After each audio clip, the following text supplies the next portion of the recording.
We hope you have enjoyed the tea break time. So without further ado, we'll pass the time on to Prof. Ming Tsou from the Department of Geography of San Diego University to open our session on integrative and environmental health.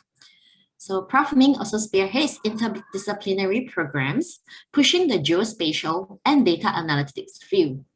So this definitely fits Prof. Ming's role as the director of the Center for Human Dynamics in the Mobile Age, HDMA, and the program director for Big Data Analytics program, the Masters of Science in the university.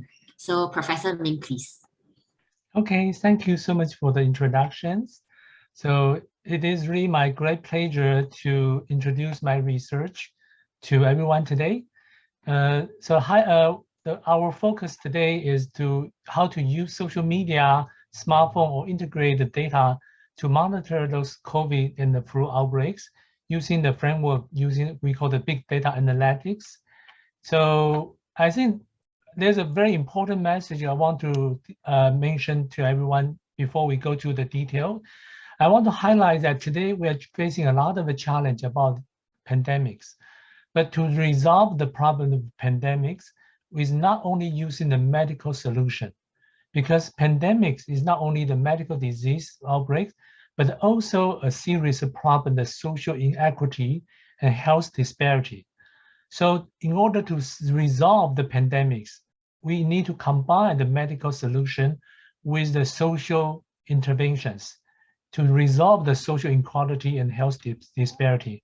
So I'd like to introduce one of my recent frameworks, how to analyzing and also mitigate pandemics by using the three major factors called the human, place, and time, HPT frameworks. So we analyzing the pandemic, we need to consider human factor about our individual humans' behaviors, whether we are smoking, we are exercise, or even we do any kind of a environment changing our human mobility. What is our movement situation, our culture, our behavior, even our health precondition. Those are all has deep impact about the pandemic and either individual the risk to get infected. In addition, we also need to consider the place factor, environment, neighborhoods, local policy, local neighborhood. Also, our local government agency has those interventions. Yeah, also the special units, healthcare, our hospital, clinic accessibility, those are also would exaggerate health disparity situation or changing the way the pandemic interact with the human beings. And also the time factor, need to think about when the outbreak started, and there's a different stage. Also, when government starting to do the intervention, like stay at home, masking, and whether they're effective or not, we need to record in those events and see the impact of those events to the pandemic. So by analyzing the human factor, place factor, and the time factor, then we can understand and also provide a more effective solution to resolve the pandemics. So today I'd like to show you a few my example research, but I want to also highlight that today is the really great opportunity to study epidemiology and pandemic, because we have the era of a big data. We're using the smartphone. Everybody has a smartphone. Everybody is starting to recording your behavior and expressing your message using the GPS tracking, using the Wi-Fi, using your mobile apps, building camera. Today, it's real-time data collection is become very realistic. And using those real-time data, we can monitor the pandemic more effectively and more efficiently. Yeah, so that's the very unique situation today we are facing. Even we have a great challenge for pandemic, but we also have a great opportunity to using those big data analytics. So the first example I'd like to highlight is a few years ago, we're using the social media, Twitter, to analyzing the flu outbreak in the United States back to 2014. At that time, we're developing a software or platform called the Smart Dashboard. The full name is Social Media Analytic and Research Testbed. So using this testbed, we're collecting social media data, Twitter, from the different locations, cities, and then with the different keywords and integrate them to show analytic result like trending, word cloud, URL, top 10 web page, top 10 hashtag, those things. So to do that, then we use to analyzing the disease outbreak, especially at that time, because the flu outbreak was one of the major challenges in the United States. So we're using the keyword flu and influenza to collecting the Twitter data from top 31 US cities within the 70 miles. And our outcome is pretty impressive. Yeah, you can see that when we're analyzing the combined 31 cities together with a weekly tweeting rate about the people mentioned about the flu, either they are was sick about flu or they got infected with the flu, compared to the CDC data called the National ILI, influenza-like illness, and they are very, very close, real like a correlation. Their correlation efficiency to 0.84. Yeah, so this is a very nice like correlations. But also an advantage is the CDC data was released almost after 2 weeks after our data was analyzed in real time. So that's also showed very similar to the Google flu trend results. At that time, we also been invited to visit the CDC in Atlanta headquarters, and then we are about 10 universities in the US to gather together to discuss our analysis results. And we also have published 2 major papers using this Twitter data for analyzing influenza and also pertussis. Yeah, so another outbreak disease in San Diego region. So, and although the result is very promising, we do recognizing there's some limitation, especially in the social media analytics. First of all, social media cannot represent all the population because most of the Twitter users are very young, like 75% are between 15 to 25 years old. A lot of people are from the urban residential area, and there's a highly proportion in African American ethnic group, and also a lot of the journalism and massive medias. The most important is almost 30% of Twitter message are not real human beings. It's posted by the bots for the advertisement of marketing activity. But on the other hand, even though with those bias, the social media data can still provide a warning signal in real time and also provide a real-time update. So I think for the disease outbreak, those social media analytics still have a tremendous power and potentials. Yeah, and also we can use in a different keyword to resample our social media message to focus on different demographic groups. So in addition to the social media on the Twitter, I also want to highlight our recent work in the pandemic in San Diego, in US City. So we actually create a website. Yeah, if you click on this link, you can go to the website to see all different mapping and tracking information using GIS and the social media analytics. Yeah, so I think the first thing I want to show you, this is a famous maps. I think probably everyone already sees that, right? So if you, I don't know if you can interact with the Zoom. Yeah, if you see this map, you can click on the like a yes button or no buttons. Yeah, but I guess this not enable the interaction, right? So okay. So yeah, this is probably the most popular COVID mapping informations. You can see that just a few days ago, we already accomplished 259 million people confirmed in cases in the global, and there's a 5 million people in death, in mortalities. Yeah. On the other hand, we also have 7,522 million people get vaccinations. So that's another way to combat or mitigate those COVID impacts. But think about almost 1.5 years ago, when it got started, I don't know if you see the first original map developed by Johns Hopkins. So the next slide is actually the map I captured, yeah, back to 2020, January 22nd. This is the first dashboard maps created by Johns Hopkins at that one and almost 2 years ago. You can see at that time, there's only 500 confirmed cases for COVID. There's only 17 deaths, but only 1 year and then 10 months later, yeah, the thing has dramatic change. Yeah, so you can see there's a tremendous impact for our societies.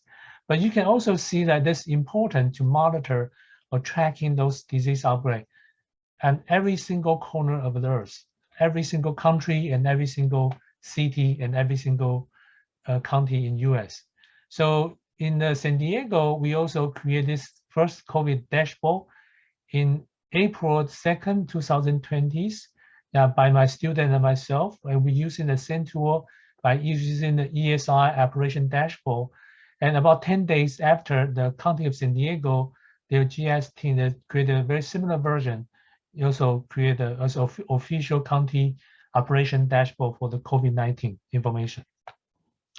After that, we also created a lot of over a dozen of web-based mapping analyzing the COVID, not only the confirmed cases, but also their vaccinations, their testing site, and also their hospitalization, the mortality rate. Yeah, so it's a very comprehensive information and mapping services for San Diego regions. So I want to highlight is that using this tracking tool, we can actually provide a very effective tool for local government agency to provide the real-time spatial decision-making and to mitigate or intervention about the COVID outbreaks. For example, you can see this is one of our early mapping update daily and starting on April 1st, 2020. Yeah, not only show every zip code in San Diego about the COVID cases, and also show you the temporal change. So you can see this temporal chart in here. Let me see if I can change. Yeah. Okay, so you can see that at the beginning of April and May, the grossing rate of COVID for every zip code is very slow. But there's a tremendous change about the slope after the June 20th. So you can indicate that in San Diego, we're starting a major fasting outbreaks after June 20th. So what happened? So by tracking this thing, we can try to figure out what is the reason causing this dramatic increasing. So we realizing, go back to the event or the local event in San Diego, we found out on the June 12th, San Diego County is starting to reopening gym and bar and movie theater, allow people to visit those areas. So that reopening has created the outbreaks after a few days. Yeah, so this is a very good example we can use by tracking those COVID outbreaks.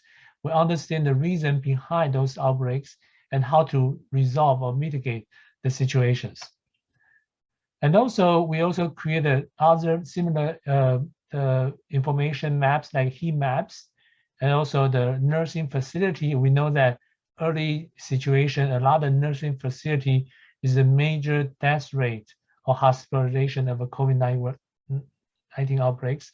Yeah, the same thing in California and San Diego.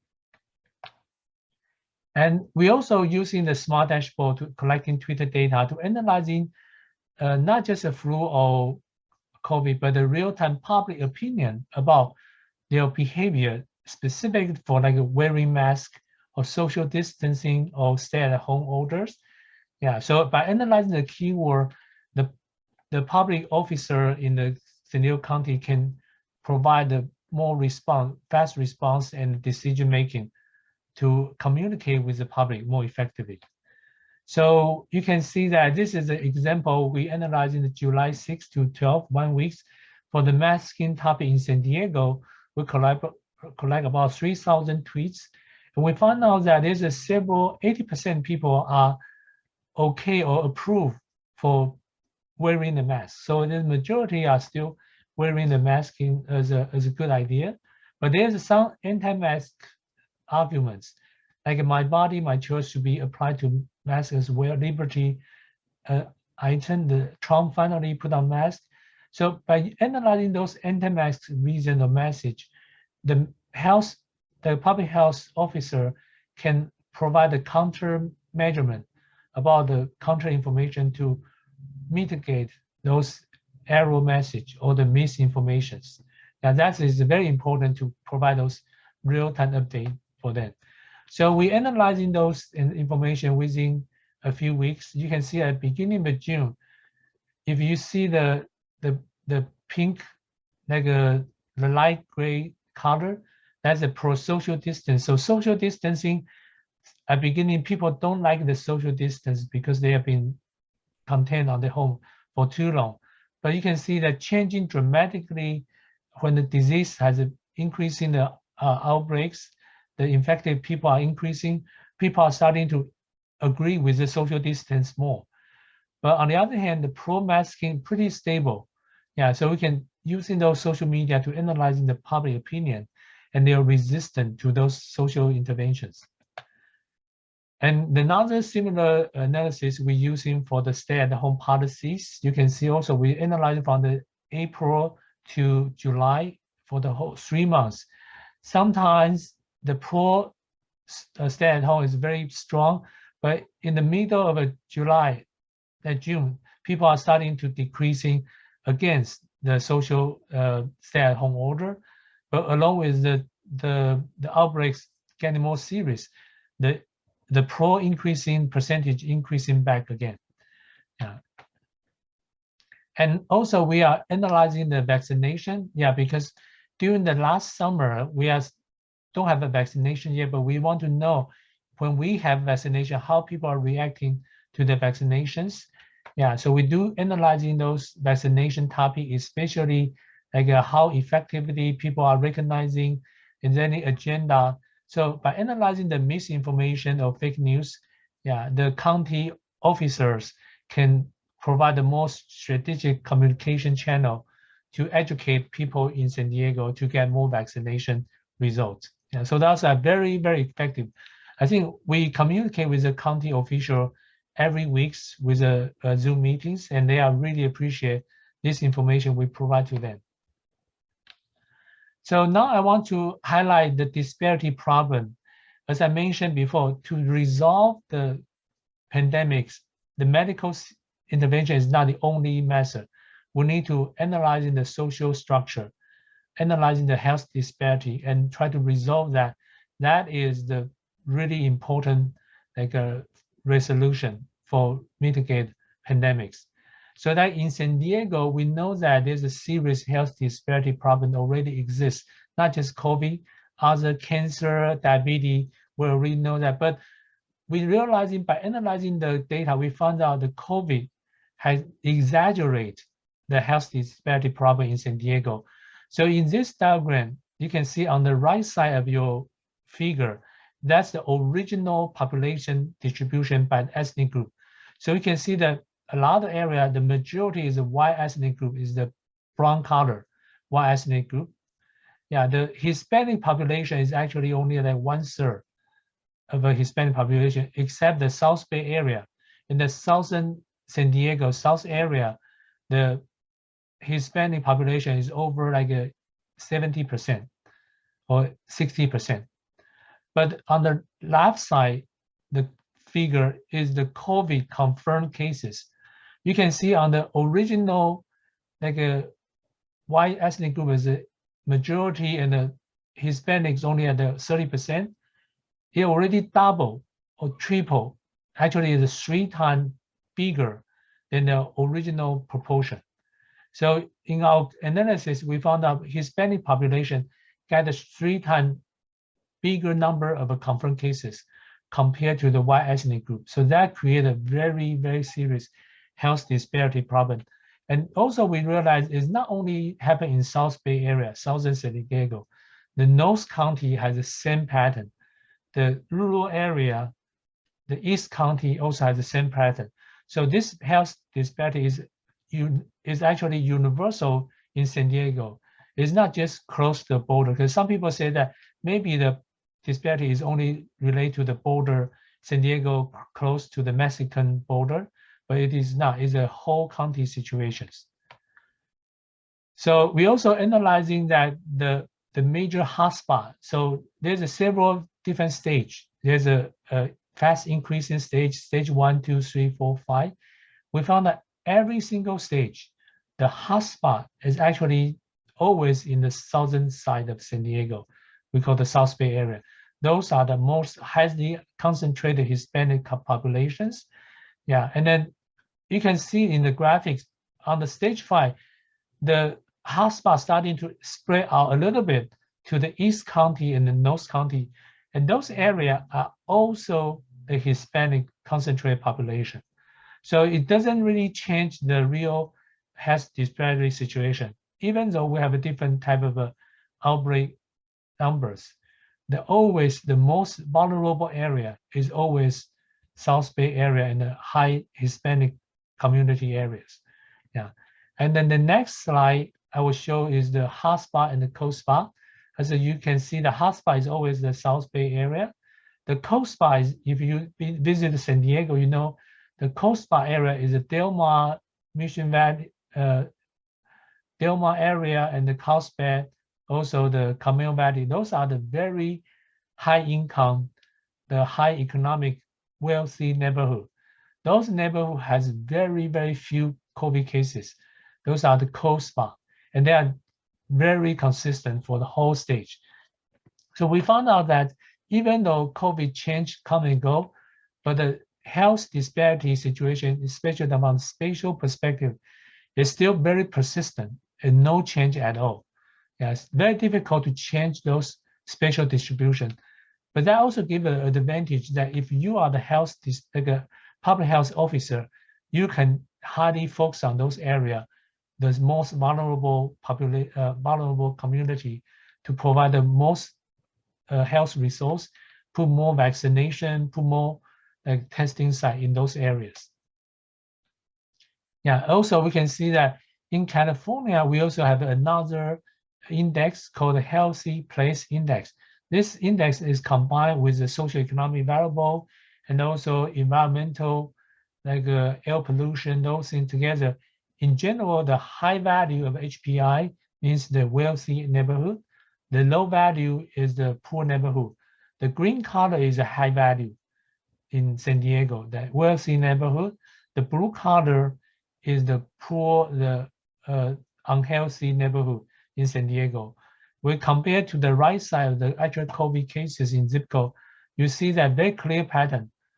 Those blue area has the highest number of confirmed cases.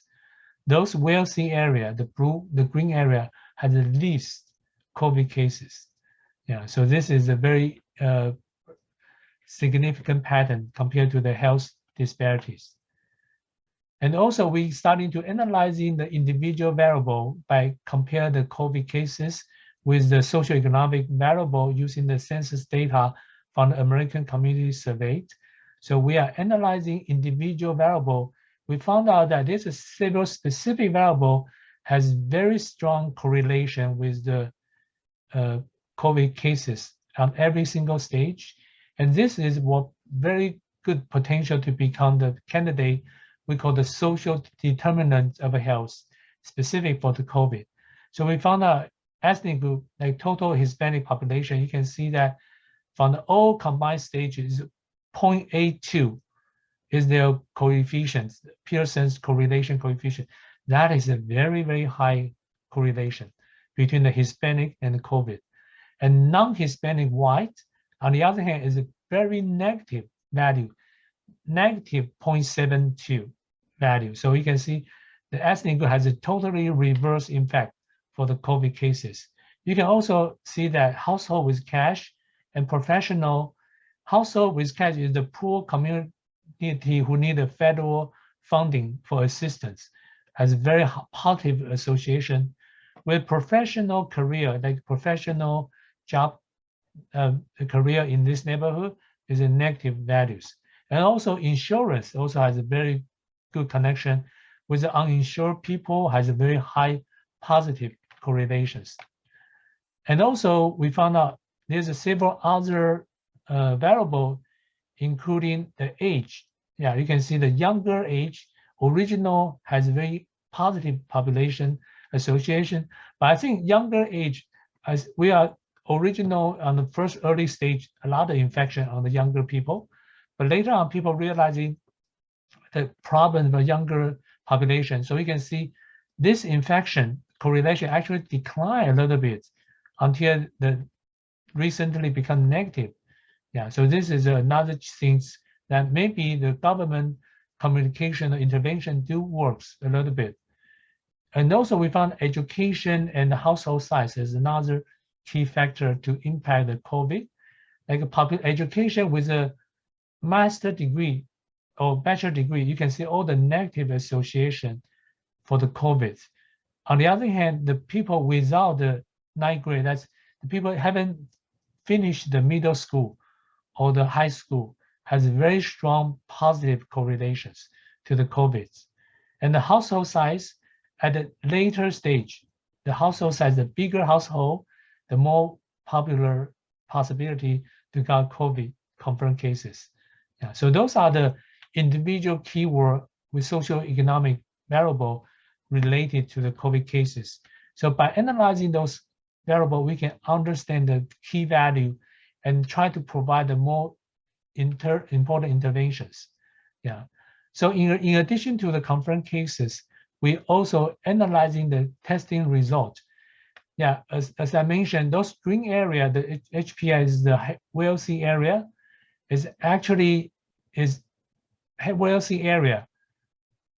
The testing rate, the positive rate is very low. On the south area, those low income community, their testing rate is very high. So the problem is those high income area, we still give a lot of a testing number, but there's some low income area, they don't have enough testing site. So the problem is we need to put more testing site on those low income area than the rich, wealthy area. So that's one thing we recommend to the San Diego County to readjust their testing, COVID testing site, yeah, to the county. Another factor I also want to highlight is the mortality cases. I think interesting is we know that Hispanic population has a much higher proportion to get COVID in San Diego. But when we talk about the death rate, the death case, actually Hispanic and the white ethnic group are very similar. There's not major differences. So what is the situation here? I think the reason behind that is because the population shape, because most of the Hispanic population are younger population. So those people get COVID, their death rate is much lower than the white ethnic group. The white ethnic group is an elder population. So you can see this is the population pyramid. On the left side, this is the white ethnic group. So you can see there's a lot of a big size proportion, the people over 65 years old, 75 years old in white ethnic group. But on the other hand, the Hispanic population, majority of the younger population, for the elder people over 65 years old, there's only very tiny, smaller proportion. So these differences will create this mortality similarity situation. So when we're analyzing the mortality, we also need to using we call the age adjusted rate by consider their population like a distribution in different age group. Yeah. So in addition to those other things, we also analyzing the vaccination rate. So we know that vaccination is the most effective tool to combat COVID. So what we did is every week's San Diego County do release the vaccination rate at every single zip code. So we're analyzing similar to the COVID confirmed cases. We found out at the beginning, this one is on April 11, only like 2 or 3 months after we starting to vaccination. We found out that at beginning of a vaccination stage, the most like a high percentage vaccination rate is actually the high income area. So those are La Jolla, Del Mar, those rich community has the lowest number of COVID cases, but they has the highest number of vaccination. That is the problem. That on the other side, you can see on the poor community, has the highest number of confirmed cases, but their vaccination rate is the lowest. So this is create a significant problem about to combat the COVID. So San Diego County also recognizing the problem. So they create a very important project called the SAFE projects. Yeah, so we'll talk about later on. Yeah, okay, thank you, 10 minutes. Yeah, so what we did is you can see that after the few months, we're actually improving significant on the South Bay area. Their vaccination rate is improving significantly, but we still have a low vaccination rate in the East County and the downtown area. So what the San Diego County did is they call the SAFE project. So what they did is they scheduled a system for vaccination equity. So we know that at beginning of vaccination, based on the career or the different type, a lot of a poor community, they don't have a resource or people don't want to get vaccination. So we actually in the county set up the mobile site and communicate with the community leader to set up those no appointment need vaccination site in those South Bay area. So they will encourage people just stop by and get your vaccination rather than to do online, because a lot of the elder people, those people, they don't know, they don't have smartphone, they don't have internet access, because most of the vaccination appointment need to use the internet or the smartphone to do the appointment. So within this SAFE project, people don't need an online access. They can just go to the website, go to the site, mobile site, and get vaccination. This changed a lot. This improving our vaccination rate in the South Bay area significantly. So this is one great example by analyzing those disparity and provide the interventions for the San Diego counties. Yeah. So in addition, we also analyzing the different survey that we are conducting an international survey called the Track It. By analyzing the global, we got about 400 people answer their response to the COVID pandemic. If you're interested, you can take a look at what we have studies. Yeah. Also, one of my colleagues also analyzing the mobile phone data, yeah, using that called the SafeGraph. So SafeGraph is a US company collecting the mobile phone data about the mobility from this like a different type of application. During the COVID, the SafeGraph very graciously provide the free data for the whole years. So we analyzing this mobile phone data to analyze how many people actually visit San Diego County from outside the US. So we found out, you can see this during the spring break, there's a lot of people from Arizona or Texas visit San Diego County. And also during the July 4th, Labor Day, Thanksgiving. So this information we can, for the San Diego County, we know that where are the people coming from to visit San Diego. And also our San Diego people, where they visit outside during the spring break or during the July 4th. Yeah, so analyzing those human mobility, human movement is also the good way to analyzing or predicting the COVID outbreaks. Yeah, we also analyze it for our San Diego State University student. You can see the mobility is dropped significantly during the stay-at-home order, and the mobility increasing back when the semester gets started. People are moving back to the university. Yeah, so those are using the smartphone data to analyze the human mobility examples. So I think to summarizing that, so to conquer those pandemics, yeah, we need to develop more effective, easy to create mapping and visualization tool like those dashboard. But also we have to think about the data privacy and data ethnic situation. A lot of time when I negotiate with the county, we do have some limitation.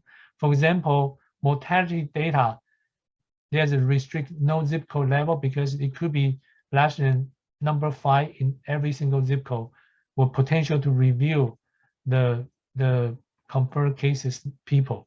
And also like a outbreak situation, there's also diversity that Los Angeles County, they can provide every single restaurant who has outbreaks. But in San Diego County, the county do not want to provide those restaurant information during the outbreak because they can trigger the public panics. Yeah, so that people are debate about that. Yeah, and also we need to develop a new knowledge, new model. I think the old model, traditional model like SEIR or the agent-based model are very traditional old. A lot of model doesn't really work this time. So we really need to think about how to use the real world big data in the integration to create a new model and predict the new pandemic more effectively. That is our challenge for the future. As I mentioned, we really need to think about the pandemic by consider the human time and place.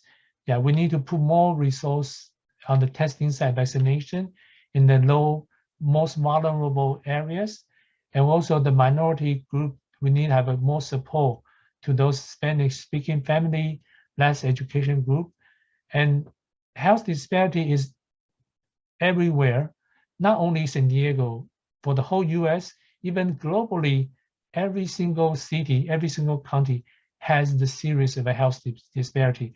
So we need to resolve this problem. We need to understand the health disparity in every city and every country in order to resolve the pandemic more effectively.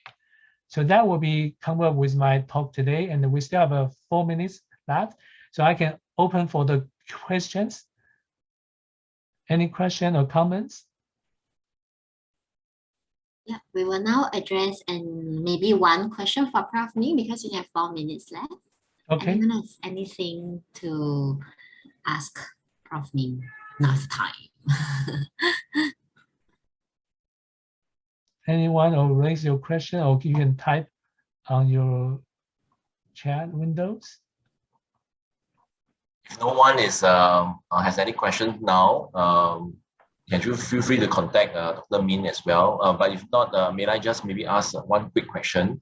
Sure. Thanks very much, Prof. Min, for sharing on the HPI and all the various platforms that you have developed for San Diego government. Can I just check with you for HPI? Is the variable of health system index, or in terms of the health seeking behavior, also part of the health HPI index? Yes, HPI is developed by the California Department of Health. Original, I think, from the Stanford or the Berkeley universities. Yeah, and then they are combining multiple factors together. And if you Google online, you can see there's a website to describe very detailed about HPI, including the socioeconomic variable and also environmental, like air pollutions, like pesticides, there's environmental factors, and also there's a 3 or 4 factor combined together to create this HPI, Health Place Index. And it's very popular for use in California for many disease, not just COVID, but like cancer data, other like traditional epidemiologies. Yeah. Okay, so based on your findings, you actually highlighted that the socio-economic disparity may be the driver towards why Hispanic population are more susceptible to transmission of SARS-CoV-2 virus. Yes. Have you actually also tried to assess if their occupational risk actually plays a part as well? Yes, we do have a few ongoing analysis, like a different type of occupation that has impact, especially the mobility. Like a low income area, during the COVID, they cannot stay at home. They have to work to survive.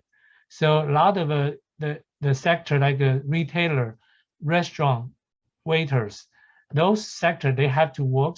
Yeah. On the other hand, like the rich people, the white collar career, they can work at home. They can use in the like a remote desktop, remote Zoom meeting, so they can continue. So different career, they do have a different risk of a COVID. Yeah, and then there's a lot of research we also can be analyzing with that. And also I want to highlight the Hispanic population. There's a lot of discussion, not only the culture, but also those Hispanic population, a lot of the time their family size is much bigger. Usually the typical Hispanic family have 10 people living together. There's all the relatives live together. So bigger size, they also trigger the COVID. One people get infected, the whole family get infected. So we see a lot of a case example in San Diego is like that. So the family size and the culture also has a different impacts. Thanks very much, Prof. Ming. Okay, thanks so much, Prof. Ming, for sharing so much about what you have been doing in San Diego. It's truly insightful. So for the rest of you, maybe you could hold your questions, either drop Prof. Ming a personal message on the chat box, or we can catch him during the breakout session during lunch later. So